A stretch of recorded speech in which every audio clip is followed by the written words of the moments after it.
I want to go to you first, Tim. We've got all this. The coalition's falling apart, but we've got Pauline saying she could join the coalition. There's so many moving parts here.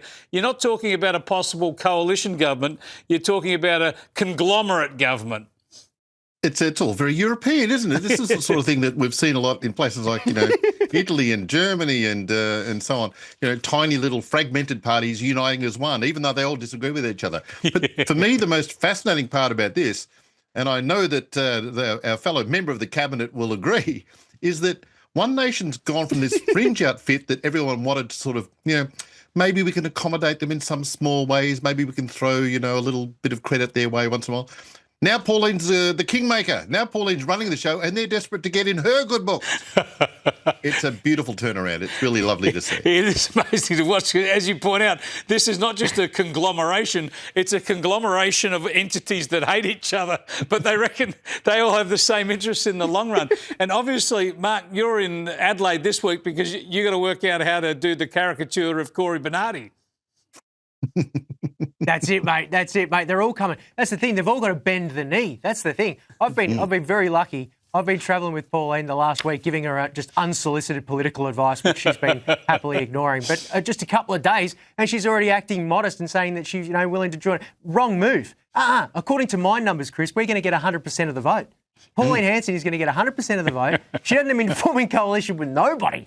They're going to run the show. They don't even worry about it, these minor parties. They can get out of here. The great thing for you, though, Mark, as if there is a coalition government with One Nation, you go from being Stepmates Studios animator of the Please Explain cartoons and the super progressive movie to being the national animator and the head of the Australian Film Commission. Screen Australia. I become Screen Australia. I've been pitching this to Pauline Hanson. I make no illusions of it. I have huge aspirations with government, and I will be all sorts of corrupt. I make no illusions of it. I will push for becoming Scream Australia. That is what's going to happen. Good. It'll be the reanimation of Australia. We will see.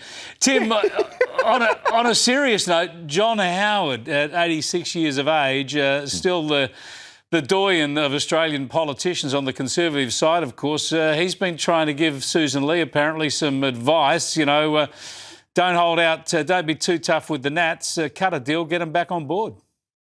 Well, John Howard, God love him, does get 99% of things right. I keep falling back to, or coming back to his support for the return of Malcolm Turnbull after his brief retirement. So not all of his advice is great.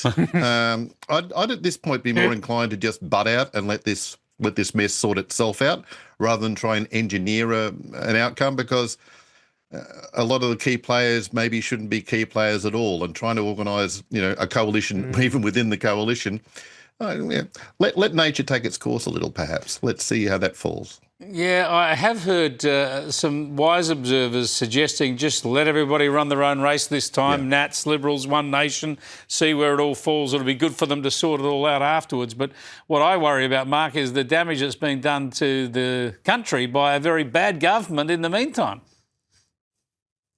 Yeah, look, that's 100% right. That's why I keep pumping Pauline up and just going like, don't worry about them. We just keep marching forward. And I think Johnny's going to experience the same thing. I think he's going to go in there, he's going to talk to Sussan and turn around and go, these people are acting like a bunch of lefties. What's going on? John Howard might walk out of that meeting wearing a One Nation shirt, like for things to turn around 360 degrees. You'd be like, Pauline Hanson's the only answer. Sorry, guys. That's the way to go. But, Tim, a lot of One Nation voters are going to have to work out and supporters are going to have to work out. In fact, Pauline Hanson's going to have to work out. How can she be Prime Minister from the Senate? Yeah, that's a bit of an ask, but yeah. It's all up for grabs, mate. We don't have to worry about, let's put the facts aside. Let's put constitutional issues. Let's put it on one side. Let's just go with the vibe. Remember when the vibe was all the way to go? Let's just march ahead and see what happens. I mean, for a start, Labor recognised Palestine late last year. Palestine doesn't even exist, so why should we worry about Senate versus House of Reps distinctions? Just recognise Pauline as the PM.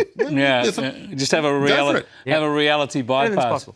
All right, let's get on to another topic. Yeah. And I noticed the latest data out of Melbourne showing that it's still full of empty office space. The Melbourne CBD is a ghost zone, they say. We know it headed that way during COVID, Mark, but no signs of recovery. Yeah, man, it's Narmageddon. It's 100% Narmageddon. I was 100% right again. It's a Labor apocalypse in there. It's really bad. I very rarely go and see the CBD. I saw it last week, and it is a ghost town. It's really bad. There's no, the workers is what creates a culture in the city. But at the moment, it's just tourists who I feel terrible for. Homeless, drunks, druggos. That's it. Like that's all that's there. It's I feel embarrassed by our capital city. It's absolutely astonishing. But hey, I love going into my office. I don't know why people want to work from home. I love going in my office. You can go into your office. It's got swastikas painted on it. It's really fun to go inside your office. That's a really great place to be.